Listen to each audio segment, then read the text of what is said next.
Aleluia. Glória a Deus. Amados, eu vou ser cobrado pelo que eu falei e pelo que eu deixei de falar no altar.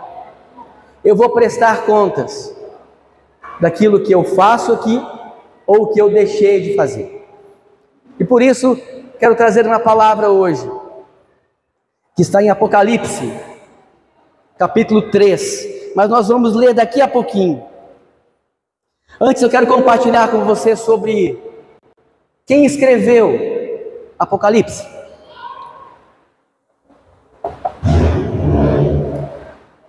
O autor de Apocalipse é o próprio Jesus, mas quem escreveu foi João, o apóstolo João.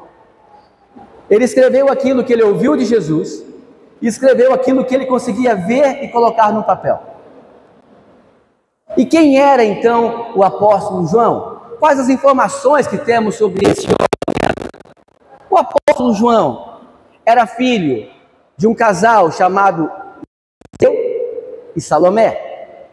Ele tinha um irmão mais velho chamado Tiago. É por isso que na Bíblia, quando você ouve Tiago e João, Pedro, Tiago e João, o mais velho é Tiago. João é o mais novo. João ajudava seu pai Zebedeu e seu irmão Tiago. Eles eram empresários na área de pesca. Ramon, eles eram investidores na área de pesca, tinha barcos de pesca. Além de pescador, João tinha uma grande habilidade, que era em costurar as redes.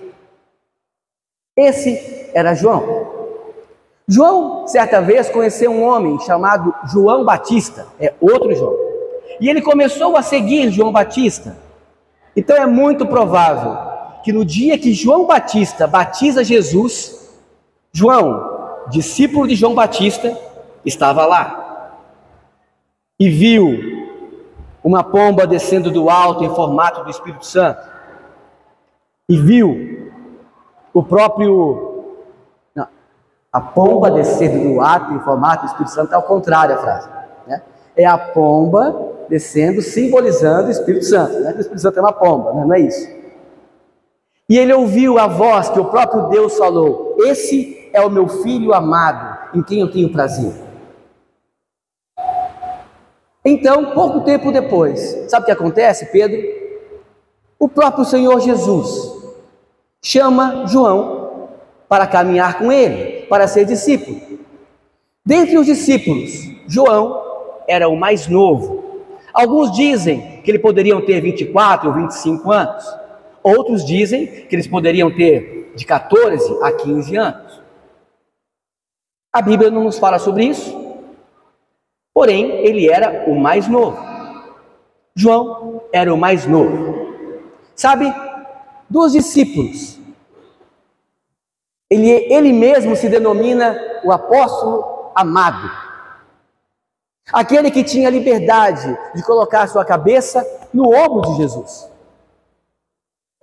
Se você pegar, havia 120 pessoas que caminhavam com Jesus de uma forma um pouco mais distante.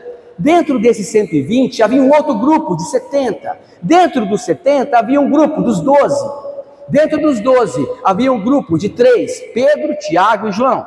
E dentre esses 3 havia um que era o mais próximo, o tal do João. João, ele era meio introspectivo, não era tão falador como Pedro, ele era mais na dele. Porém, isso não significa que ele era um homem calmo, sereno e tranquilo, Fábio. Pelo contrário, não era. Certa vez, o Senhor Jesus o chama de filho do trovão. Você acha que alguém que é chamado de filho do trovão é uma pessoa calma, serena e tranquila? Uma outra vez, Michael, Jesus passou por um vilarejo de samaritanos e foi falar sobre o reino de Deus. E aquele vilarejo de Samaria não deu a menor importância para aquilo que Jesus falou. Então o João fala assim: Senhor, quer que oremos e que caia fogo do céu sobre esse povo e consuma eles todos? Aí Jesus fala assim: não, João, eu não vim para destruir, vim para edificar. Acalma aí, querido. Esse era João. Jesus então é preso e é crucificado. Sabe qual que é o único discípulo, Edinho, que acompanha Jesus o tempo todo? Muito bem, Edinho, excelente, João.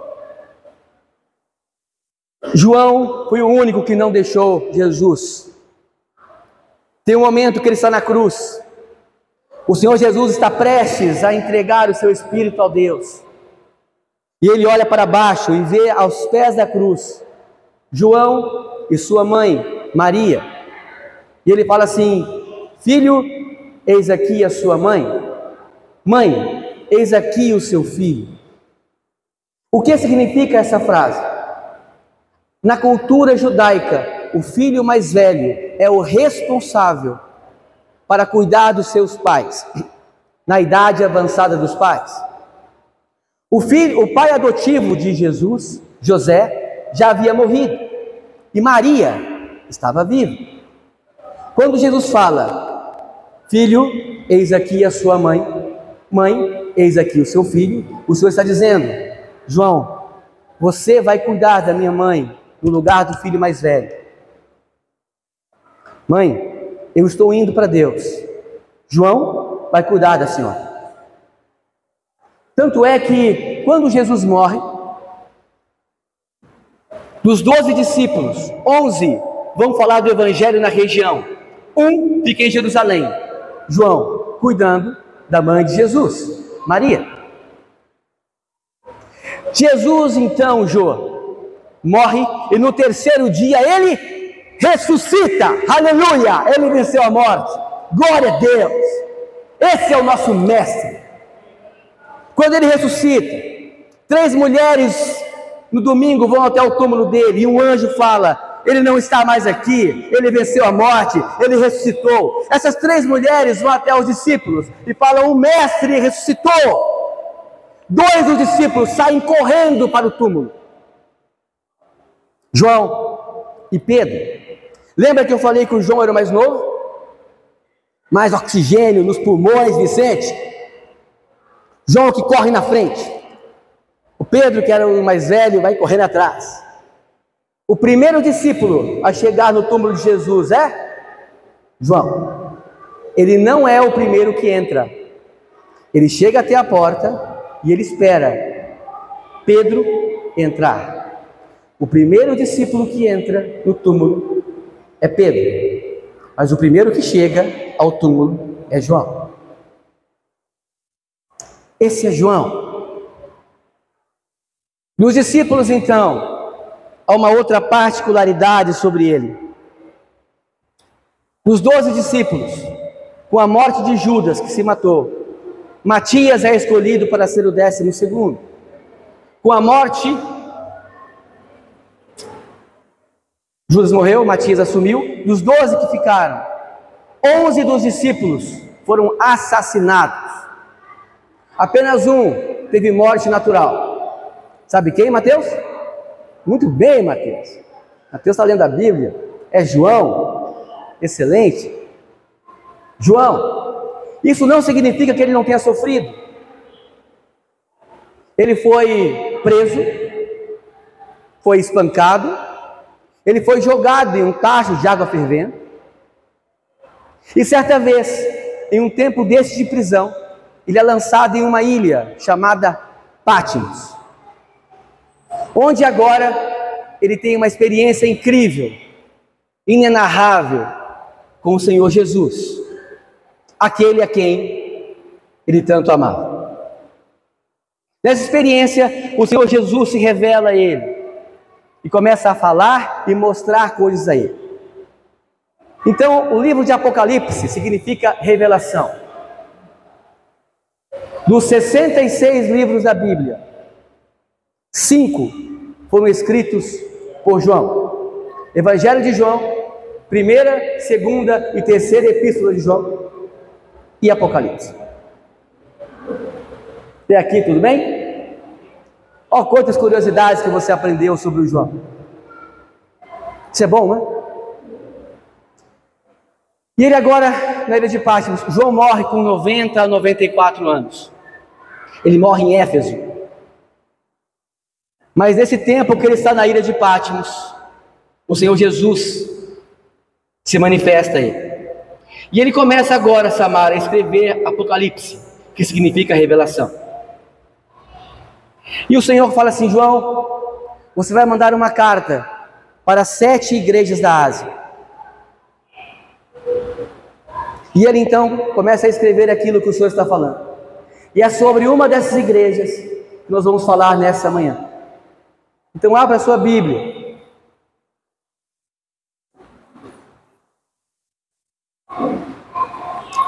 Em Apocalipse, capítulo 3, do verso 7 ao 13.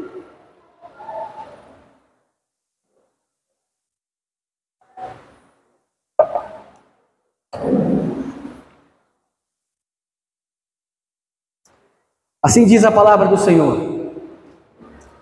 Ao anjo da igreja em Filadélfia, escreva, Jesus falando para João: eis o que diz o santo e o verdadeiro, e o que tem a chave de Davi, aquele que abre e ninguém fecha, que fecha e ninguém abre. Conheço as tuas obras, eis que coloquei diante de você uma porta aberta que ninguém pode fechar. Sei que você tem pouca força, mas guardou a minha palavra e não negou o meu nome.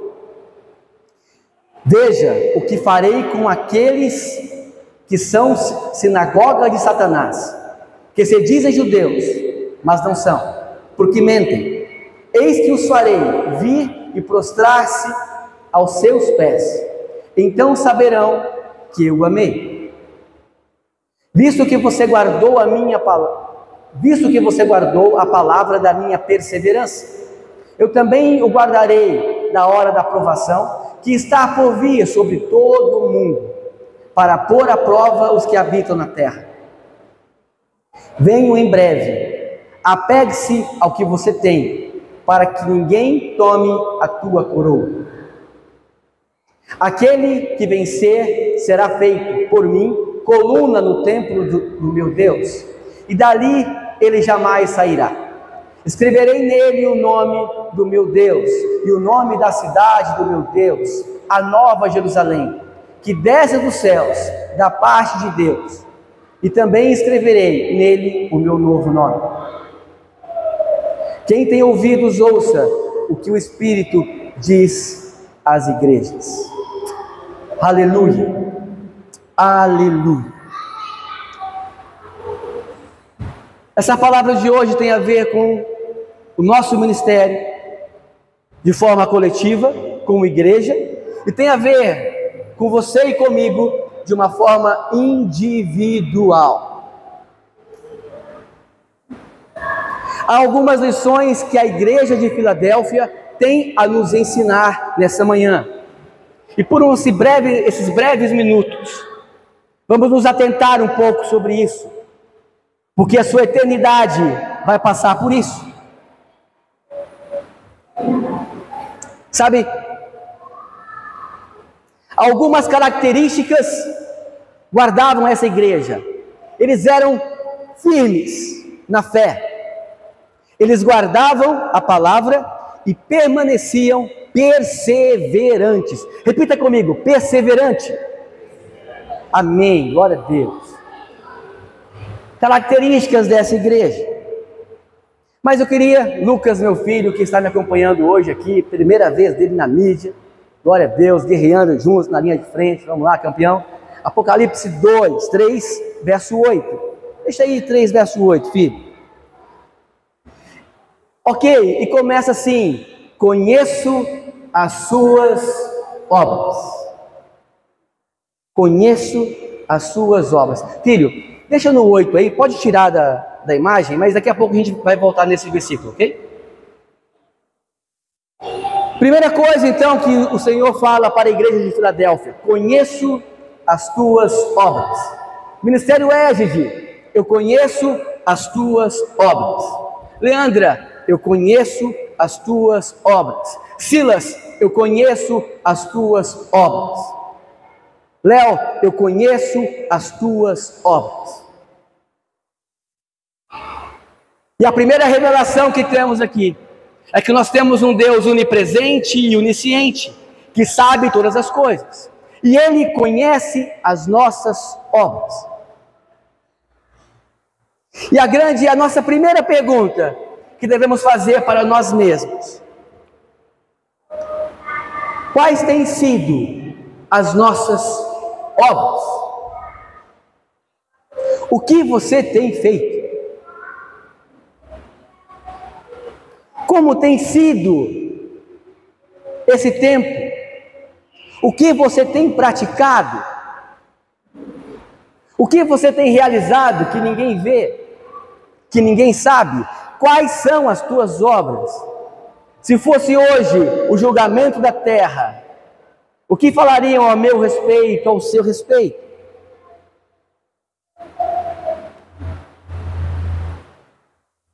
Como que nesse exato momento você é lembrado nos céus? Como que nesse exato momento você é lembrado no inferno?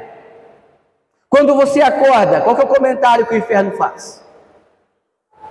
Quando você acorda, o que que os céus falam sobre você? Quais são as suas obras? Filhão, Tiago,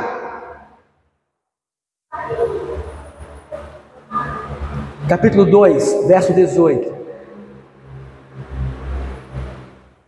Diz assim: contudo, alguém dirá: você tem fé? Eu tenho obras. Mostre-me a sua fé sem obras, e eu mostrarei a minha fé pelas obras. A fé sem obras é morta. E a primeira pergunta não tem a ver ainda com o próximo, tem a ver com você. O que você tem praticado? Quais são as obras que têm fluído no seu interior? O que você tem feito? Como nós somos conhecidos no mundo espiritual? Sabe? Homens, como você tem tratado a sua esposa? Reflete as suas obras. Tem protegido e guardado elas? Mulheres, vocês têm sido boca de Deus para os seus respectivos esposos? Você tem falado para eles aquilo que Deus tem direcionado? Eles têm ouvido? Homens, uma palavra muito importante para os homens aqui. Eu li há uns 4 ou 5 domingos atrás. Homens, se você não trata bem a sua esposa, as suas orações são interrompidas. Como estão as suas obras, homens? Mulheres, tem sido a fiel companheira, auxiliadora, que edifica a sua casa? Jovens, vocês têm honrado seus pais? Têm obedecido a eles? Quais são as suas obras? Ministério Égide, quais são as suas obras? O que nós temos feito para o avanço do reino? O que nós temos feito para que a mensagem que o Senhor Jesus estabeleceu na terra, nós temos dado continuidade? Temos levado o evangelho puro e simples? Temos levado a palavra do Senhor para essa geração? O que você tem feito em prol do evangelho? Ontem de manhã, Josi e eu fomos fazer uma caminhada e encontrei um amigo caminhando lá. Por conhecê-lo, imagino eu que ele estava fazendo algo em prol do evangelho. Quando você senta com alguém para conversar, você está fazendo algo em prol do evangelho. Quando você tem tempo, mesmo sem tempo, mas você manda uma mensagem para alguém, você está fazendo algo em prol do evangelho. O que você tem feito para que o reino de Deus avance? Queridos, a caminhada cristã não é um piquenique no parque. Você e eu somos chamados para a responsabilidade. Enquanto somos crianças, Greg tem o filhinho, está com uns 8 meses, 7 meses. O que dava até há pouco tempo atrás para o Felipinho era só o leite materno. Depois está começando a entrar com a papinha.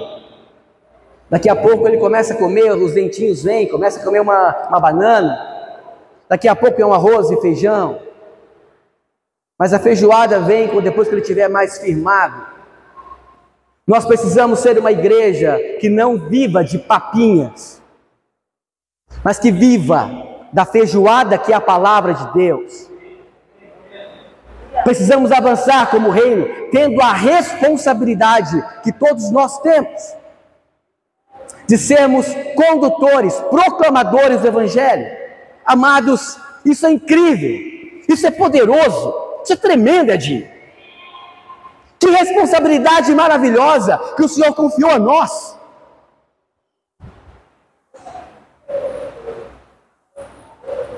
E o que podemos fazer para levar essa mensagem? Já falei, olha, de repente é uma ligação, é uma mensagem de escrita, uma mensagem de áudio, de vídeo, sei lá.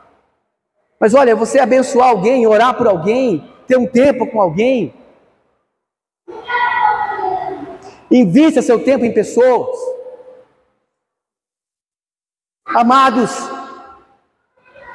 conheço as suas obras. Lucas, volta lá no 2:8, Apocalipse 2:8. Depois ele fala sobre algo aqui.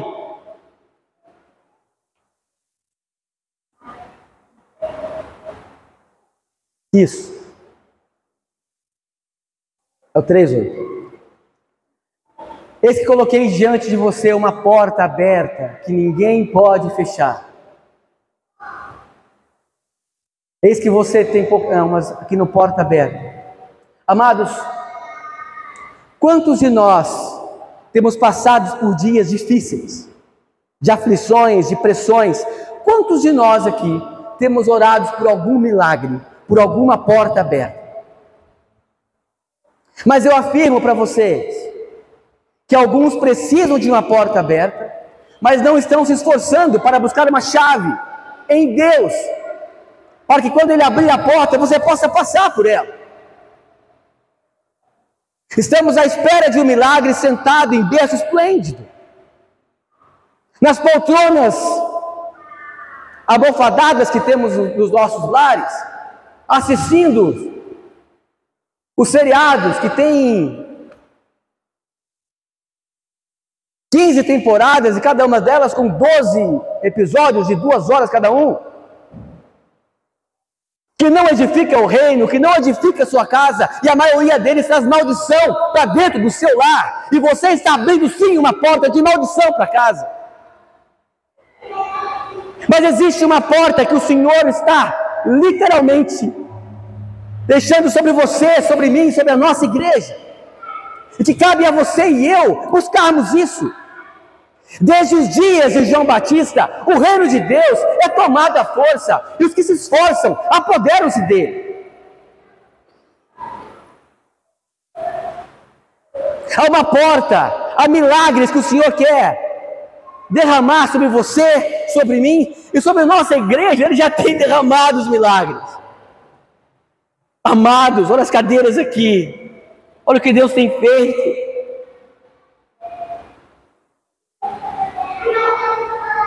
De uma forma orgânica e natural. Não estamos negociando o Evangelho com nada. Estamos sendo preparados. Pois se o Senhor nos estabeleceu aqui, estamos sendo preparados para quando formos para 2 ou 3 cultos neste lugar, nós tenhamos consciência daquilo que é a palavra, para que você e eu possamos cuidar dos novos que estarão chegando. Amados, tem oportunidades celestiais que você precisa sair da zona de conforto.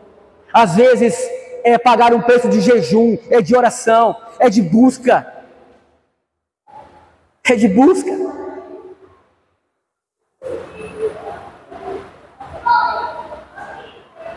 Você tem buscado as chaves espirituais?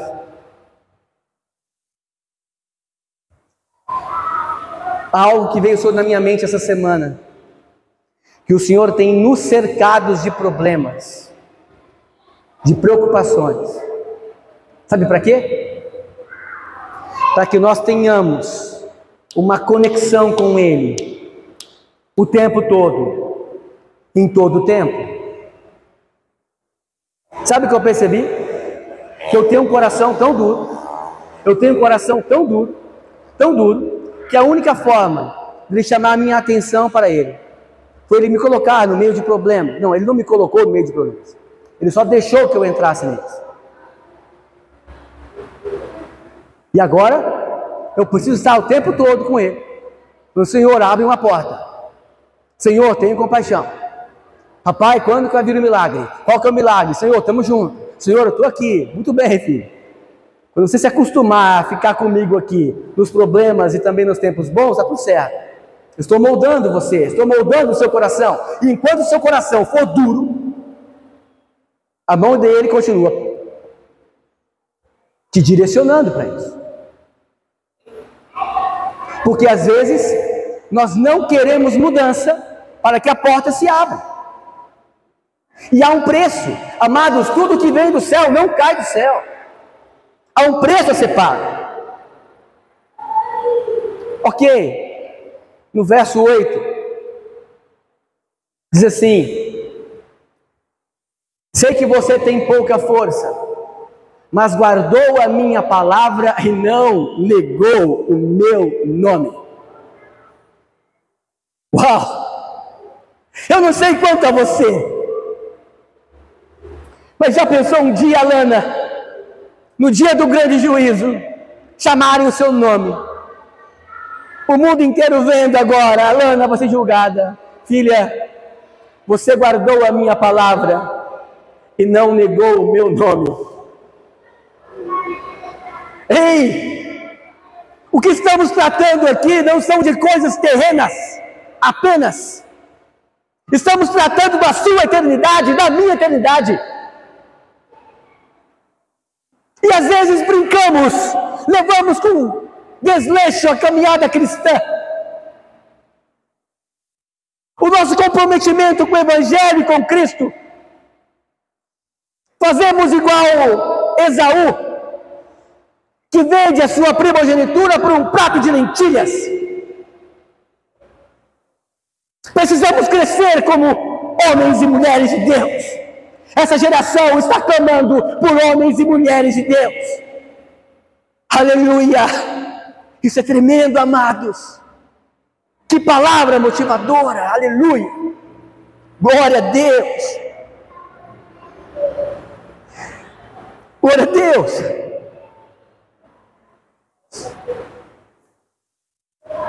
Você já investiu em ações alguma vez na sua vida? Uma pergunta pessoal agora. Sim. Ok. Quem investe em ações estuda a empresa em quem ele vai aplicar. Quanto mais ele estuda e ele vai vendo os números, a solidez da empresa, mais ele investe. Porém, aparece algumas empresas de vez em quando com ações muito baixas e que pode rentabilizar, empresas mais de especulação. Nessas empresas de especulação, as pessoas não aplicam muito recurso, compram lá umas ações para ter um lucro. A pergunta é: como que você quer permanecer na palavra, investir a sua vida no que a palavra orienta, se você não conhece a palavra? Que tipo de investimento você está fazendo se você não busca o conhecimento da palavra? Eita, alguém trouxe aqui. Ora Deus, sou um anjo. Eu nem vi. Coisas espirituais acontecendo aqui. Como que você vai falar de algo que você não conhece, querido? Como que você vai viver algo que você não experimentou? João 8,32, o que fala João 8,32, João Carlos? Conhecereis a verdade, e a verdade vos libertará. Como é que você vai ser liberto das coisas se você não tem procurado conhecer a verdade? Você entende que a matemática não bate. Você entende que não dá para você alcançar as coisas de Deus sem se aprofundar nele. Não adianta fazer campanha de 21 semanas com aguinha santa, com sal grosso, se você não mergulhar na palavra de Deus, amado. Era uma igreja que permanecia na palavra. O referencial que... Opa! O anjo está derrubando tudo hoje. Era um referencial. A Filadélfia é uma igreja que é um referencial para nós. Permanecemos firmes na palavra. Sabe? Logo depois ele fala: não negaste o meu nome. Não negaram a Cristo. Filho, coloca de novo o verso 8.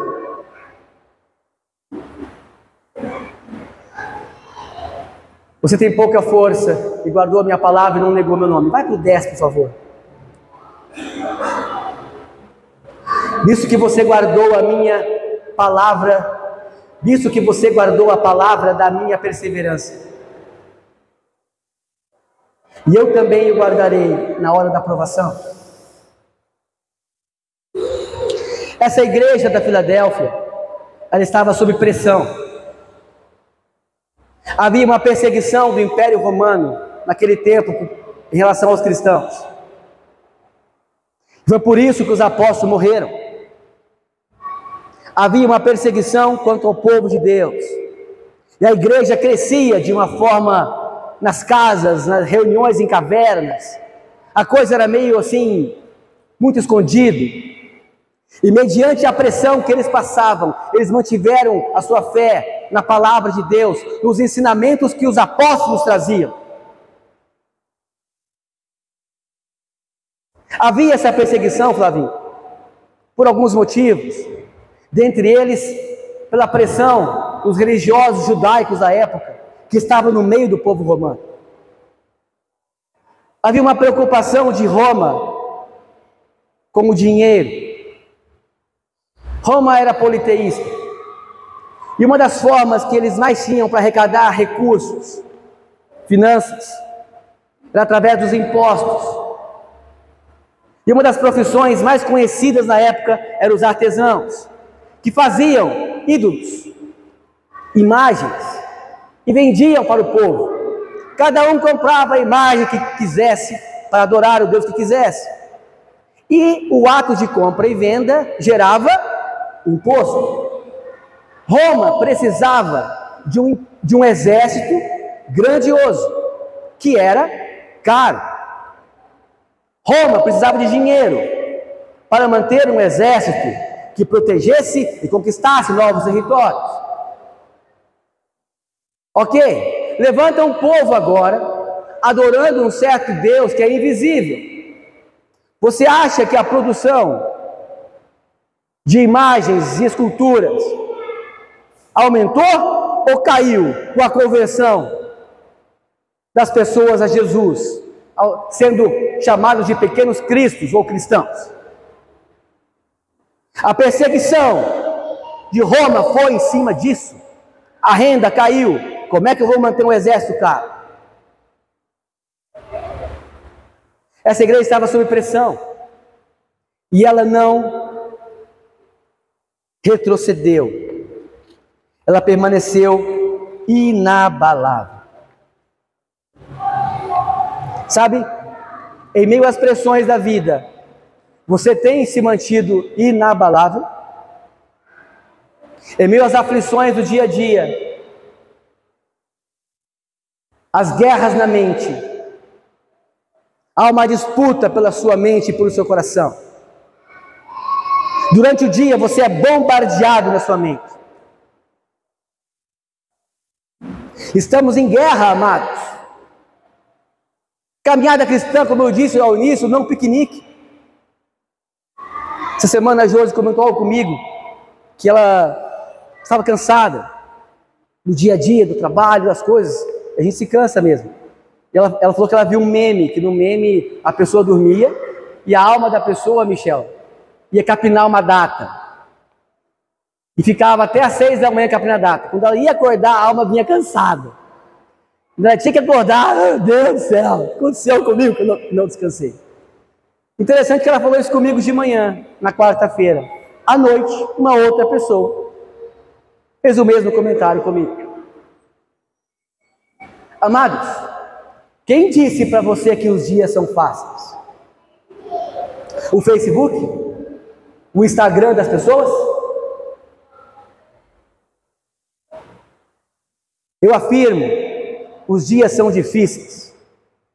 E está levantando uma geração de cristãos aí em Londrina, no Paraná, no Brasil, cristãos que vão se levantar, firmados na palavra de Deus, como foi a igreja de Filadélfia. Estarão firmados naquilo, e em meio às lutas, às provações, pois o próprio Senhor Jesus disse, no mundo, 3 aflições, mas tem de bom ânimo. Essa era a igreja de Filadélfia. E sabe, o Senhor Jesus deixa, Leandra, algumas promessas para essa igreja. Até então, só falei das responsabilidades que essa igreja teve e que ela foi aprovada. Ela se achava fraca. E o próprio Senhor falou assim: olha, você é fraca. E muitas vezes, quando nós nos achamos fracos, é o melhor momento da vida, porque a nossa dependência sai do nosso braço e da nossa inteligência e vai para a dependência do Todo-Poderoso. Porém, voltamos para o versículo 10.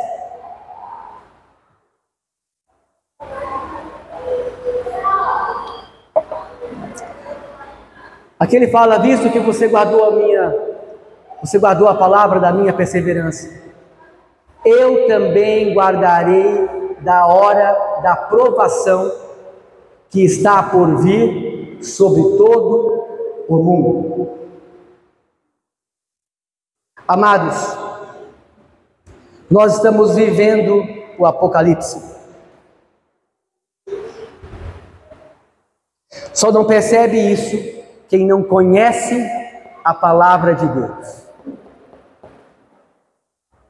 O que está no Evangelho está diretamente ligado ao ataque da Síria a Israel, a guerras e rumores de guerras, as nações tentando se organizar de uma forma. Vai ter que vir um certo caos. De repente a pandemia foi só um presságio para ver como é que seria um caos.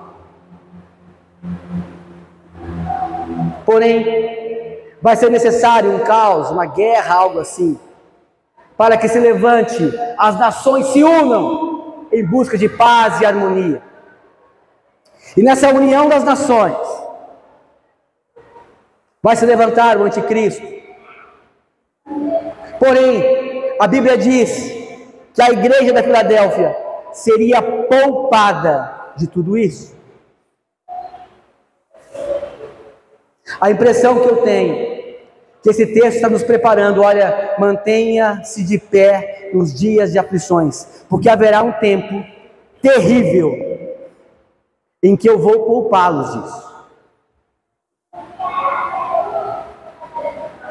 Uma promessa de livramento e de cuidado. Uau, Samara! Que tremendo isso! Um Deus que cuida, que guarda e que orienta. E que diz: olha, caminhe comigo, me busque, buscar-me-eis e me achareis, clame a mim e responder-te-ei. É um Senhor que quer que nós o busquemos.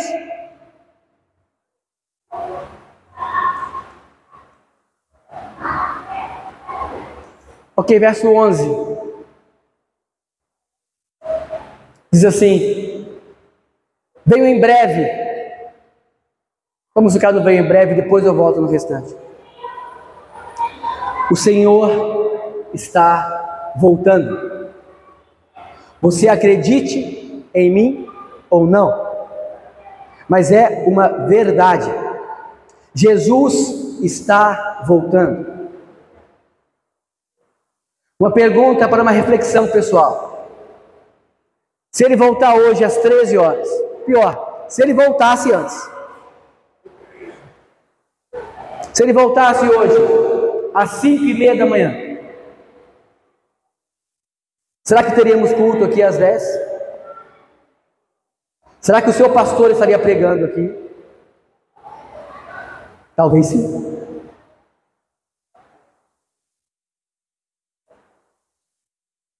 É muito provável, se Jesus voltar um sábado à noite, domingo as igrejas evangélicas vão estar cheias. Quais são as suas obras?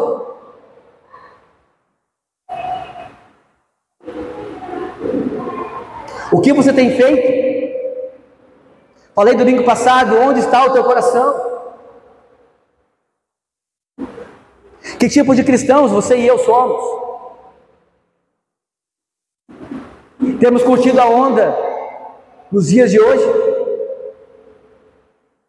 Ou temos buscado a palavra? Senhor, eu tenho que morrer para o... Epa, deu um soco no microfone. Senhor, eu tenho que morrer...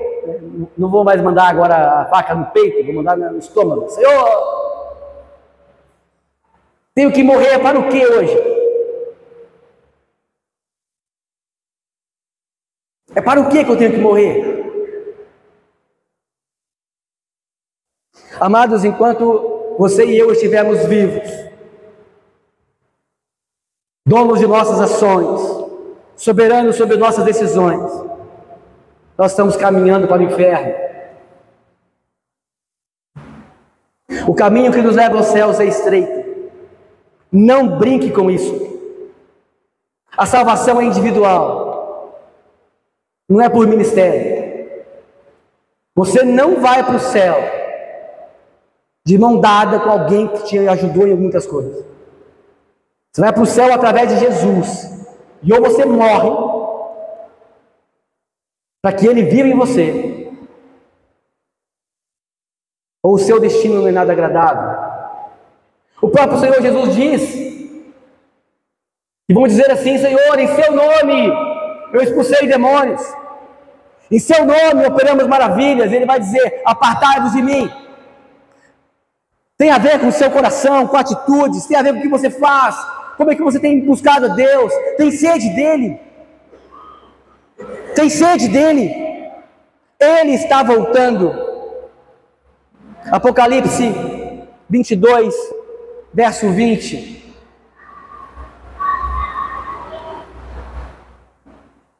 Aleluia. Aquele que dá testemunho dessas coisas diz: sim, venho em breve. Amém. Vem, Senhor Jesus.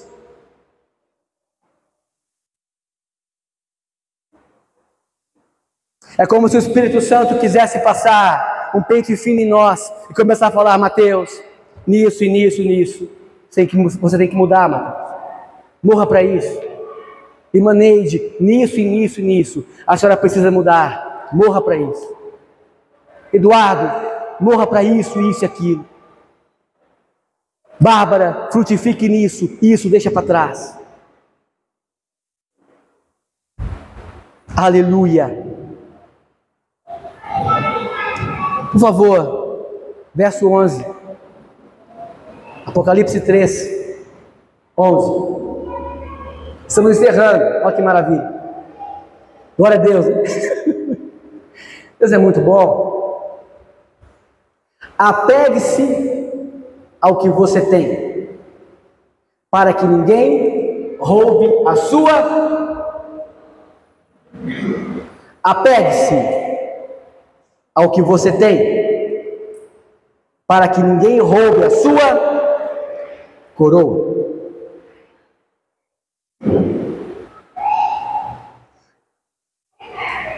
Certa vez eu ouvi por umas 3 ou 4 vezes a mesma mensagem que um pastor muito amigo meu pregou. E o pastor Charles, ele nem dele era a mensagem. E ele dizia: vou pregar essa mensagem. Eu ouvi de um pastor pregando, e vira e mexe ele pregava essa mensagem, e o tema dessa mensagem era: o que vale é o seu final. O que vale é o seu final. Eu me lembro que ele usava alguns exemplos bíblicos, 3 exemplos bíblicos, de pessoas que começaram mal, ficaram bem, e no final ficou mal de novo. Pessoas começaram bem, permaneceram bem, e no final ficou mal. E pessoas que começaram mal, continuaram mal, mas no final estava alinhado com Deus. O que vale aqui, Vicente, é o seu final. Pode ser que a nossa história até aqui não tenha sido lá um livro muito inspirador. Talvez nós tenhamos mais motivos para chorar e ser envergonhados do que de alegria. Porém, há fôlego em nossos pulmões. O Senhor Jesus ainda não voltou, está vindo. E nós temos tempo, porque o que vale é o seu final. Temos tempo como pessoas, de forma individual aqui, temos tempo como ministério, temos tempo para avançar, temos tempo para permitir que o Senhor escreva uma nova história em nós e através de nós. Pessoas que já entregaram suas vidas ao Senhor Jesus certa vez, mas que relaxou na caminhada. É tempo, é tempo, é tempo. O que vale é o seu final, Flávio? O que vale é o seu final, Xande? O que vale é o nosso final. O que vale é o nosso final. Conserva o que tens para não perder a sua coroa. Conserva o que tens para não perder a sua coroa. Último texto, Apocalipse 2, verso 10.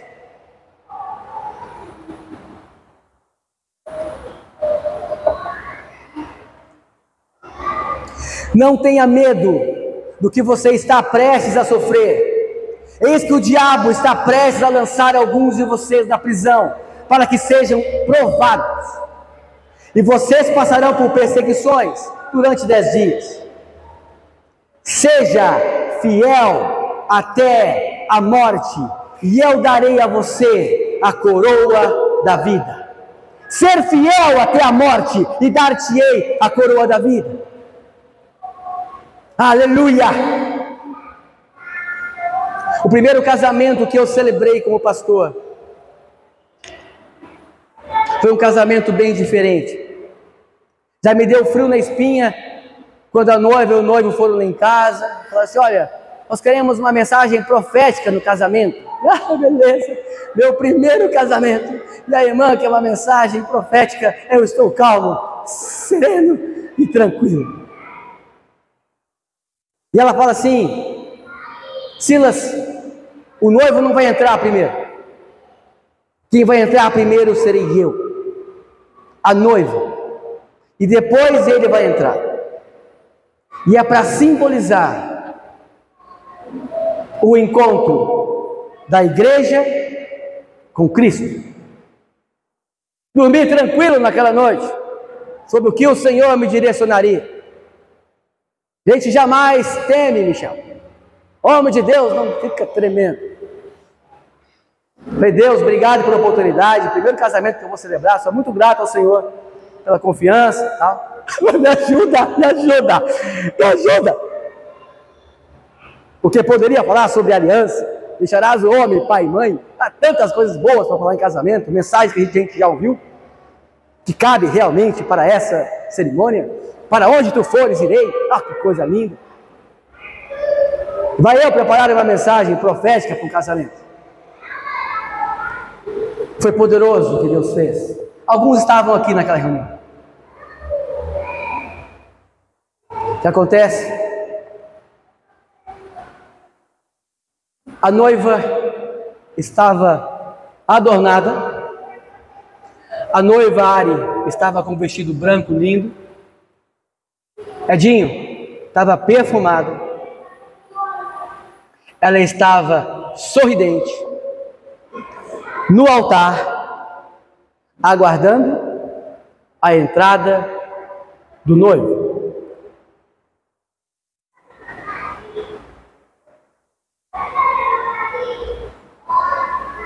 O nosso noivo é o Senhor Jesus. A igreja de Cristo na terra, o qual nós somos uma pequena parte dela, somos a noiva de Cristo. A grande questão é, nós não sabemos que hora e que dia o noivo virá. Porém, ele avisou, eu estou indo. Como noivas de Cristo, estamos com o vestido limpo, branco, estamos adornados para o encontro com Ele, estamos perfumados, porque o nosso encontro com o noivo, depois nós vamos para as bodas com o Cordeiro.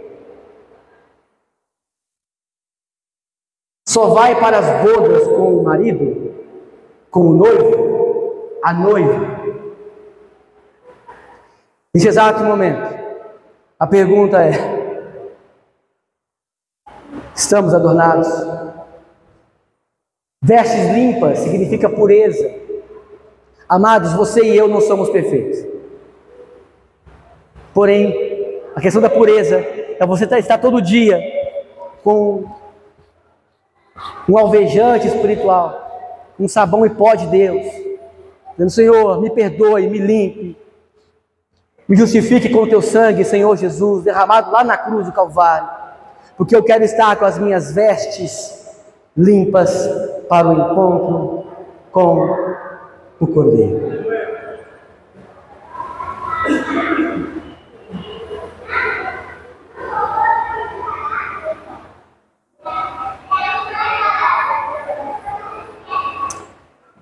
Se permanecermos na palavra,